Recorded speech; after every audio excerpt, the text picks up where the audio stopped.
Hello and welcome dear students.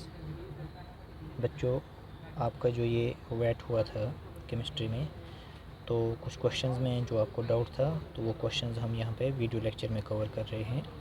जैसे question 7 थे, a mixture of gases contain hydrogen H2 and oxygen O2 gases in the ratio 1:4 W/W, that is mass by mass, right.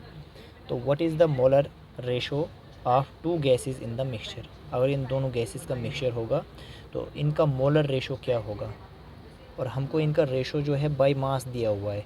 H2 का भी by mass है और O2 का भी by mass है। W/W मतलब दोनों की जो है इन टर्म्स ऑफ मास बात हो रही है और वो रेशो के फॉर्म में दिया हुआ है, ठीक है।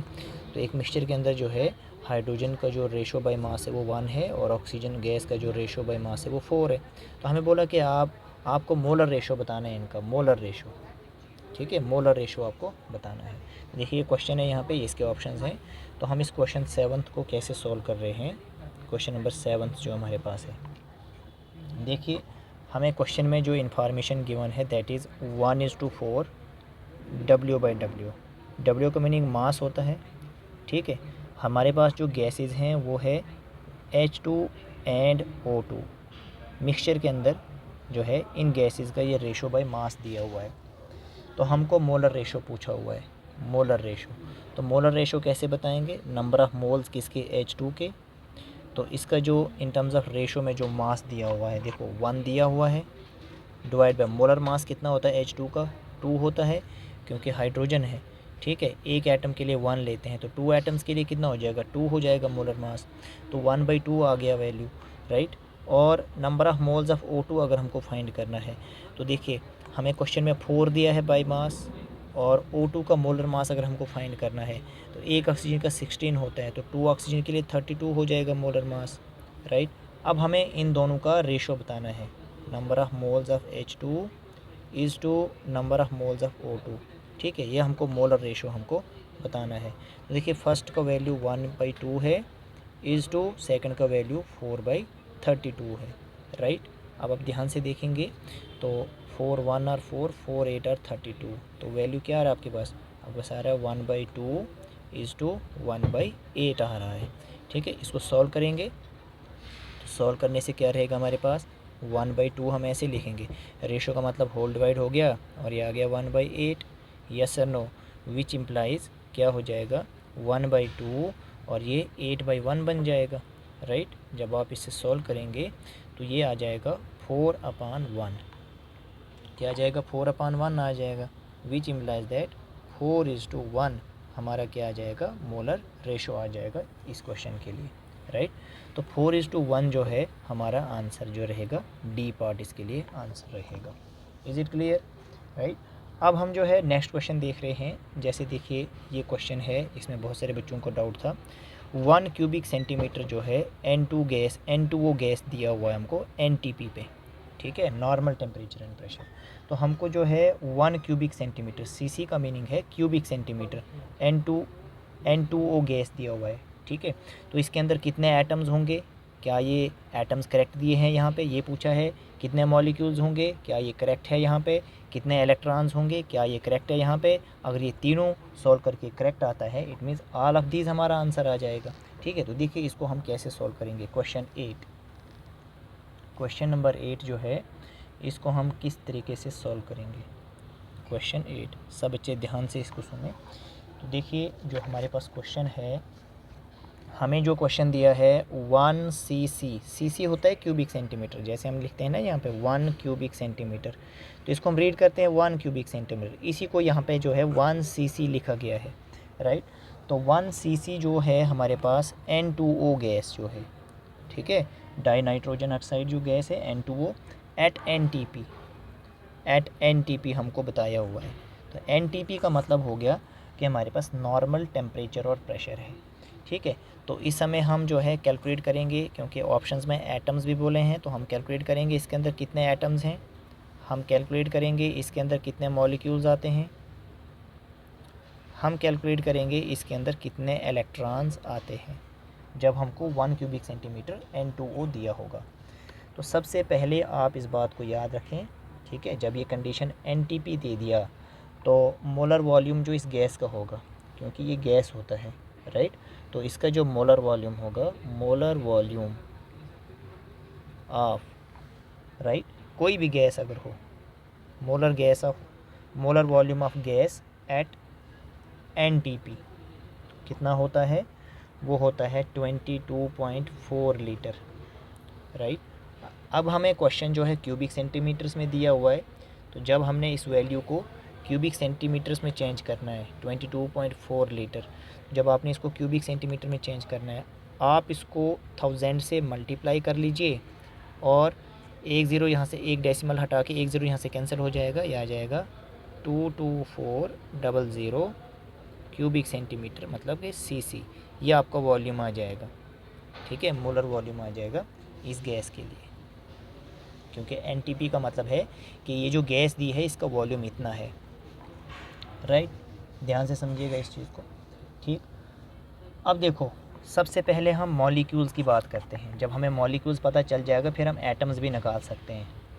तो फिर ऑप्शन में देखते हैं कि जो मॉलिक्यूल का वैल्यू लिखा वहाँ पे वो करेक्ट है या नहीं है। तो अब हम सबसे पहले मॉलिक्यूल्स को कैलकुलेट करना चाहते हैं, मॉलिक्यूल्स को हम यहाँ पे कैलकुलेट करेंगे।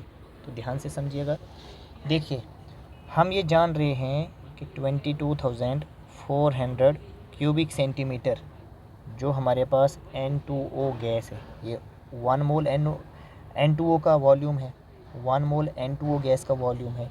तो इसके अंदर कितने मॉलिक्यूल्स होंगे, कंटेन मॉलिक्यूल्स, क्योंकि 1 मोलर गैस का वॉल्यूम है, तो इसके अंदर मॉलिक्यूल्स होंगे 6.022 मल्टीप्लाई 10⁻23, इतने मॉलिक्यूल्स होंगे इसके अंदर। अब मुझे तो 1 CC का बताया गया है, मुझे इतने क्यूबिक सेंटीमीटर का नहीं बताया गया है, मुझे पता करना है 1 cubic centimetre of N2O gas जो है, कंटेन मॉलिक्यूल्स, इसके अंदर कितने मॉलिक्यूल्स होंगे।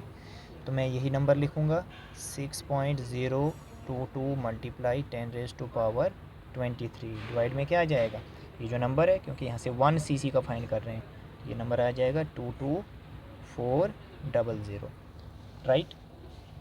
तो इतने मॉलिक्यूल्स हमारे पास आ जाएंगे जब हमारे पास 1 क्यूबिक सेंटीमीटर N2O गैस होगा, ठीक है।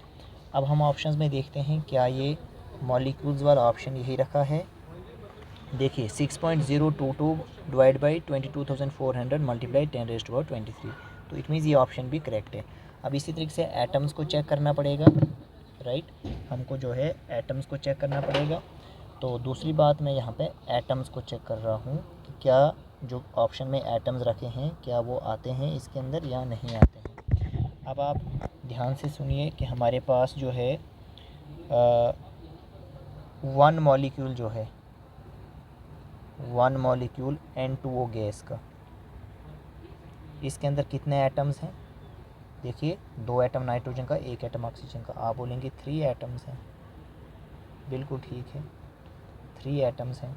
1 मॉलिक्यूल N2O गैस का, इसके अंदर 3 एटम्स हैं। तो हमें तो बताया है कि आप जो है 1 cubic centimetre of N2O gas के अंदर एटम्स बताओ। तो हमने जो है अभी देखा कि 1 CC ऑफ N2O गैस के अंदर कितने मॉलिक्यूल्स होते हैं। अगर एक मॉलिक्यूल के अंदर 3 एटम्स है तो 1 CC ऑफ N2O गैस के अंदर कितने मॉलिक्यूल्स होते हैं, 6.022 मल्टीप्लाई 10⁻23 डिवाइडेड बाई 22,400। अगर हमारे पास इतने मॉलिक्यूल्स होंगे गैस के, N2O गैस के, तो उसके अंदर कितने एटम्स होंगे। तो यही इतने मॉलिक्यूल्स को मल्टीप्लाई कर लो 3 के साथ, 3 मल्टीप्लाई 6.022 मल्टीप्लाई 10⁻23 डिवाइडेड बाई 22,400।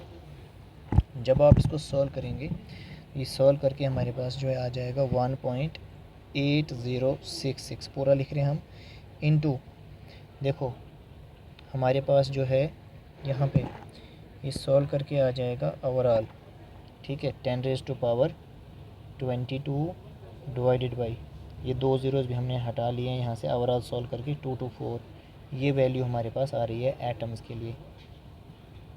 ठीक है, मतलब कि जब हम यहाँ पे 6.022 को मल्टीप्लाई करेंगे 3 के साथ, ठीक है, तो फिर उसको हमने साइंटिफिक नोटेशन में लिखना है।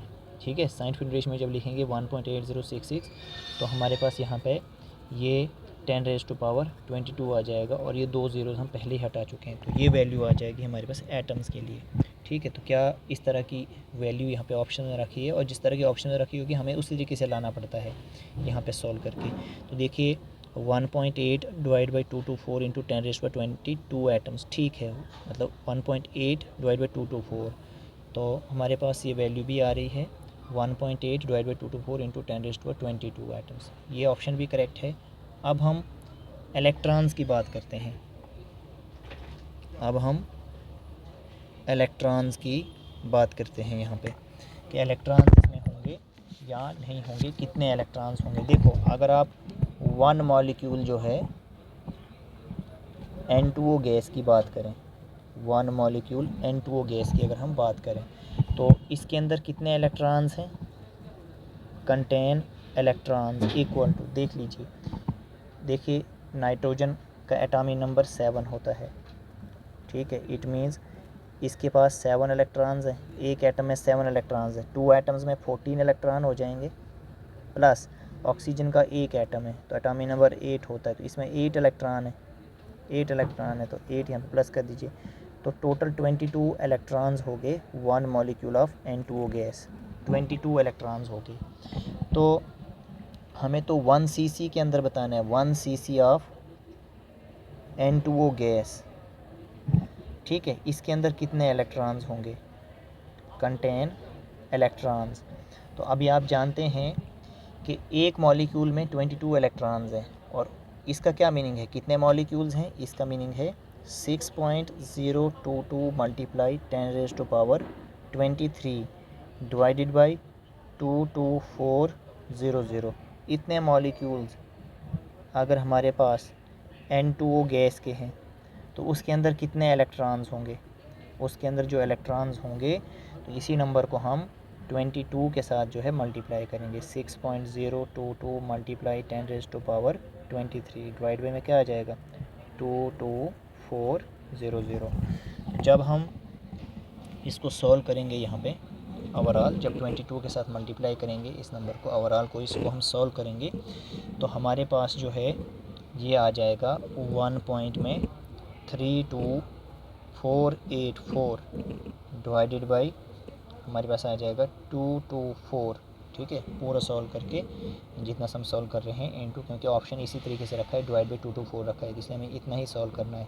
ठीक है, ये मल्टीप्लाई करनी है इसके साथ, ठीक है, और ये 2 ज़ीरोज़ हटा लेने हैं पहले से ही।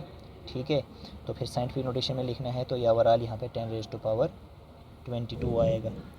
ठीक है, 10⁻, हमारे पास 23 आएगा यहाँ पे, 10⁻23।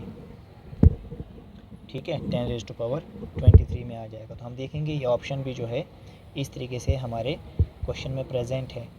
देखिए यहाँ पे जो क्वेश्चन था